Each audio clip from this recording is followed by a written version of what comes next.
This is my first vlog. Kailangan ko medyo pretty, kay stress yan. Ano ba yan, buhay ng isang ina. Kailangan magtrabaho para kumita ng pera.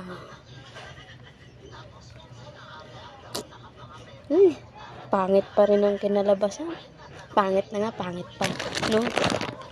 Hello. Alam nyo naman, ang hirap kumita ng pera. Kailangan ko magtrabaho para sa mga anak ko. Tingnan mo, yan. Yan ang mga ginagawa ko sa araw-araw. Magtrabaho. Kailangan ko kumita ng pera para sa mga anak ko. Kasi wala na akong katuwang sa buhay, kundi mga anak ko. Yung panganay ko, siya nagbabantay ng punso ko.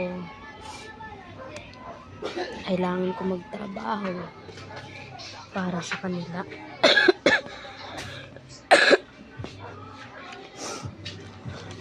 May upo po ako. Pasensya na po. Kaya ganun ginagawa ko sa araw-araw. Ang hirap walang katuwang. Magtrabaho ka, mag-isa ka. Ang hirap. Ang hirap po talaga. Ganito yung nagawa ko. Ay, ang teki ko pa yan. Kita yung tiyan ko na. Okay.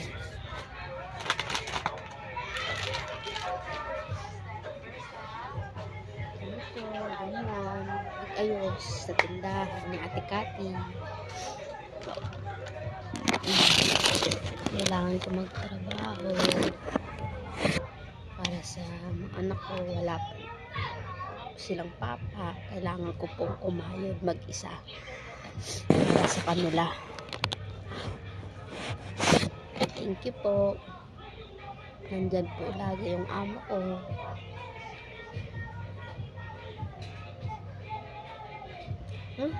Kaya po, first vlog ko kasi po ito eh. Ang